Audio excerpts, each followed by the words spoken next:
Welcome back to the deep dive.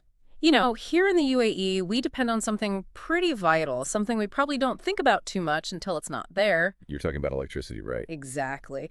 And today, we're going to be diving deep into a really fascinating source. We've got the Emirates Water and Electricity Company's 2021 Statistical Report. Oh, that's a good one. A lot of data packed in there. Yeah, it's dense, Okay. but we're going to break it down for you.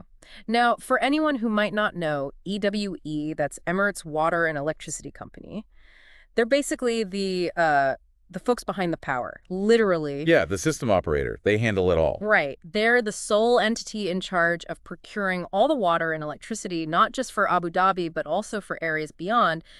And what's even more interesting is their commitment to a sustainable future, with that whole carbon-free goal the UAE is working towards. Absolutely. And this report really reflects that focus on sustainability, doesn't it? It does. You can find all sorts of info in there, from how much electricity and water was used and produced to the types of fuel they're using. There are even forecasts for future demand. It's like a crystal ball for the UAE's energy future. Exactly. But for today's deep dive, we're going to be zeroing in specifically on the electricity side of things back in 2021. Okay, so 2021, the year in electricity, so to Uh, speak. Right. Our mission, if you will, is to extract the key insights about what the electricity situation looked like in the UAE that year. And we're going to get all that straight from this detailed report. Sounds like a plan. Where do we start? Well, let's maybe start with the physical network itself. The report actually includes a map that shows us the electricity system as it stood in the summer of 2022. The grid. It's amazing to see how it all connects. Yeah, so this map, it lays out the grid across those different regions, Abu Dhabi, Al Ain, and Al Dhafra.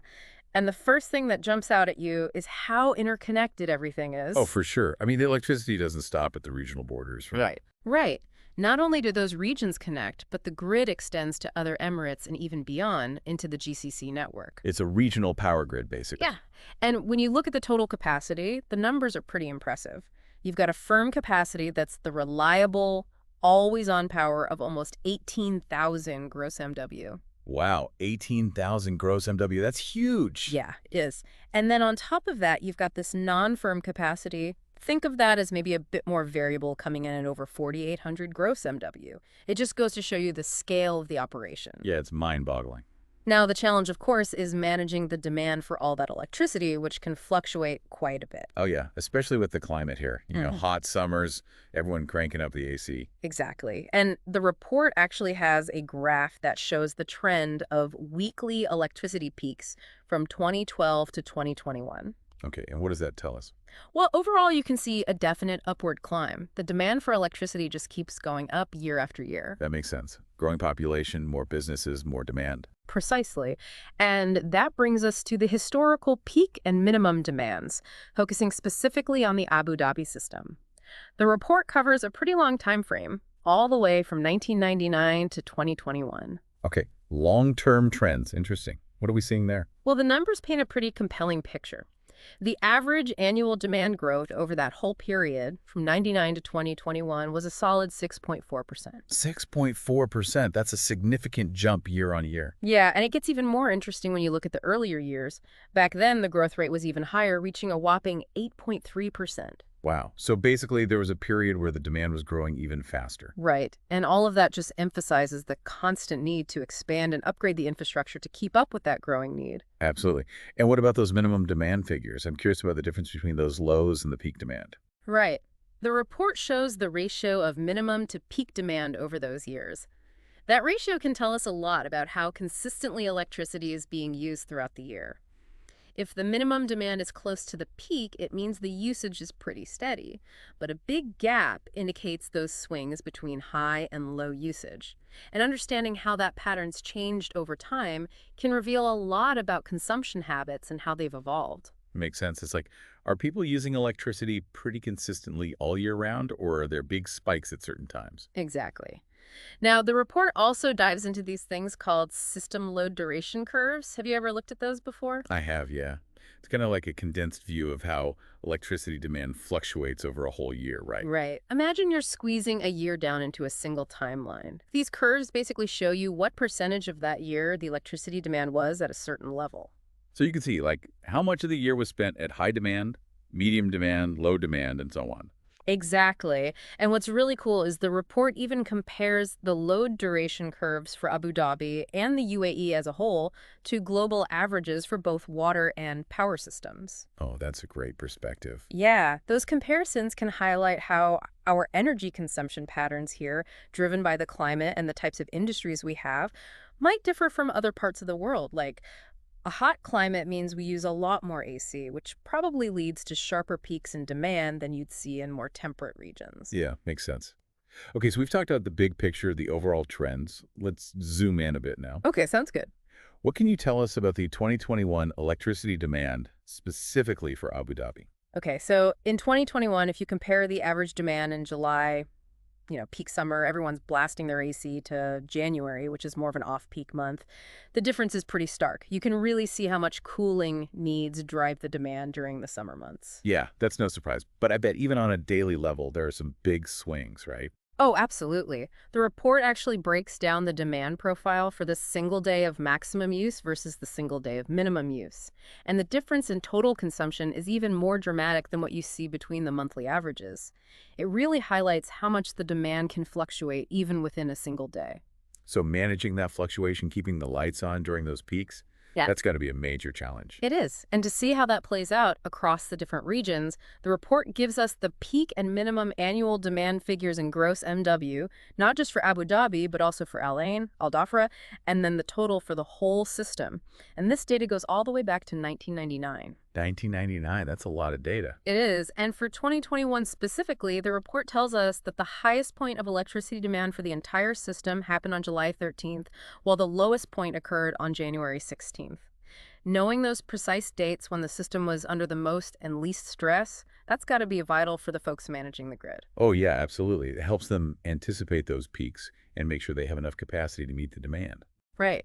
And then, to see those seasonal patterns in a bit more detail, the report also breaks down the peak and minimum monthly demand from 2017 to 2021 for those same regions and the total system. And I bet we see those peaks happening pretty consistently during the summer months, right? You got it. July and August consistently stand out as those peak demand months. It's like clockwork. And having that predictable pattern, knowing when those spikes are going to hit, that's really important for planning and making sure there's enough generation capacity available to meet the need. Right, because you can't just magically create more electricity at a moment's notice. You got to be prepared. Exactly. And to really show just how high those monthly peaks get compared to the overall yearly high, the report also gives us this ratio: monthly peak demand to annual peak demand. It's calculated for each region and for the total system in 2021. This basically puts a number on just how much more strain the system is under during those peak times compared to the rest of the year. Okay, that's interesting. So we're seeing those seasonal peaks, those daily fluctuations. But what about the overall trend in energy consumption over time? Has it been growing steadily? It has. The report shows the annual energy demand in gross GWH, that's gigawatt hours, a measure of the total energy used over a year from 1999 to 2021, and it pretty much follows a consistent upward trajectory. It mirrors that growth we saw with those peak demands, which makes sense. More demand, more energy needed to meet it. It's a pretty clear picture, isn't it? More people, more businesses, more activity, more electricity. Yeah, it's a simple equation. But the report also dives into those monthly energy demand figures from 2017 to 2021, and once again, we see those seasonal variations coming into play. So not only are there daily peaks and dips, but the entire year has its own rhythm when it comes to energy use. Exactly. And understanding those monthly patterns is essential for making accurate predictions about future energy needs. If you don't know how much energy you're going to need and when, you can't really plan effectively. No, you can't. It's like trying to manage a budget without knowing your expenses. Now, to tie this back to those annual peaks, the report gives us another interesting ratio: monthly energy demand to annual peak energy demand for 2021. Again, this is for each region and for the total system. It basically gives you another way to visualize how concentrated the energy use is during those peak periods compared to the rest of the year. It's like a heat map of energy consumption, highlighting those hot zones. Exactly. Okay, so we've talked about the demand side of things. Let's shift gears now and look at where all this electricity is coming from, the supply side. Okay, so the power plants, the generators, all that. Right. So the report shows annual electricity generation in gross GWH from 2012 to 2021, and the overall trend is an increase. Not surprising, right? They got to keep up with that growing demand. Makes sense. But it's not just about the total amount, right? Yeah. Different sources, different regions. It's all part of the mix. That's where it gets really interesting. When you break down the annual electricity generation by region, you start to see the different pieces of the puzzle. Okay, so how much is coming from Abu Dhabi, Al Ain, Al Dhafra, and so on? Right. And the report also factors in contributions from Fujairah and Taqrיר, plus any imported electricity and the total system demand. So by looking at this regional breakdown from 2012 to 2021, you can really see how much each area is contributing and where all that power is ultimately going. It's like a map of the electricity flow. And then, to get even more granular, the report actually breaks down the annual electricity generation figures by the specific companies that are producing the power. Oh, wow. So we're talking about individual companies now. Yeah, companies like TAPCO, AMPC, MIPCO, Masdar, you might recognize them. They're big in renewable energy. Then you've got ECPC, GTTPC, SEIPCO, RPC, SCPCO, even the output from the Sweihan solar plant and BOC. Looking at their individual contributions from 2012 to 2021, you can really see who the major players are and how much each of them is putting into the grid. So we're seeing the who's who of power generation. Now, here's where it gets really interesting when we talk about the different types of energy sources. Okay, the fuel mix. That's a hot topic these days. It is. The report analyzes energy generation by the type of generator. And we're talking about fossil fuels, nuclear, solar PV that's photovoltaic, and CSP, which stands for concentrated solar power. So breaking down the energy pie, basically. Exactly. The report gives us figures both in total gross GWH generated and as a percentage of the total. And it covers the years from 2012 to 2021. And what does that breakdown tell us? Well, the key takeaway is that in 2021, fossil fuels were still the dominant source of electricity. Okay, so even with the push towards renewables, fossil fuels are still a big part of the picture. Yeah, they were still the biggest slice of the pie. But what's interesting is that you can clearly see solar power increasing its contribution, and we also see the introduction of nuclear power into the mix. So those cleaner sources are starting to gain traction. They are. The Shams 1 CSP plant, for example, is also contributing to the grid now. Yeah, that's a major solar project. It is. And if you track the percentages over those years, you see that while fossil fuels still held a large share in 2021, the growing percentages from solar and the addition of nuclear power, that really signals a strategic shift. A shift towards diversification, right? Yep. Moving away from just relying on fossil fuels. Exactly. It's crucial for long-term sustainability, especially with the UAE's net zero goals. Absolutely. You can't achieve net zero if you're still heavily reliant on fossil fuels. Now, the report even gets into the nitty-gritty of power plant efficiency. Okay, how so? It shows the annual auxiliary electricity consumption by each station, measured in GWH, and this data goes from 2012 to 2021. So basically, how much energy the power plants themselves are using up just to operate. Exactly. It gives you a glimpse into how efficiently they're running. Okay, so we've talked about generation, but what about the movement of electricity across the grid? Right. That's where those exports and imports come in. The report provides data on annual electricity exports and imports in MWH megawatt hours from 1999 to 2021. So how much electricity is flowing in and out of the system? Exactly. It includes the net flow of electricity to and from the Emirates National Grid, that's the ENG, and Taqrיר, and it also shows the electricity moving between the different regions within the UAE, Abu Dhabi, Al Ain, and Al Dhafra. So we're not just generating and consuming within our own little bubbles, it's all interconnected. Right. And what's interesting is that you can see the increasing reliance on imports from the ENG over the years, which suggests a greater level of integration within that national grid. It's like a team effort, right? Everyone pitching in to meet the overall demand. And to get even more detailed, the report breaks down those electricity exports and imports on a monthly basis. Okay, so we can see the ebbs and flows month by month. Exactly. It starts with 2016 and 2017, showing that intricate flow of electricity between Abu Dhabi, Al Ain, Al Dhafra, and those other Emirates, all laid out month by month. You can really trace where the power is coming from and where it's being used at different times of the year. So we're not just looking at yearly totals. We're zooming in on those monthly variations. Right. And that level of detail continues through 2018 and 2019, allowing us to see how those interregional and inter-emirate electricity transfers are evolving year by year. It's like watching the grid breathe almost, seeing how it responds to different needs and conditions throughout the year. And then we get to the more recent years, 2020 and 2021.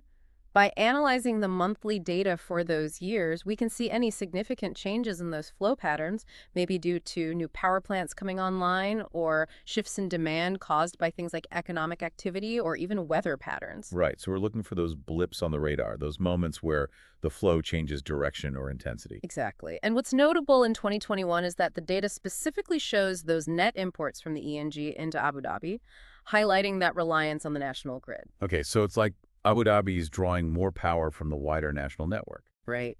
And finally, to bring our deep dive into electricity statistics full circle, the report takes us back to those system weekly electricity peak demands measured in MW from 1999 to 2021. Back to where we started, basically. In a way, yeah.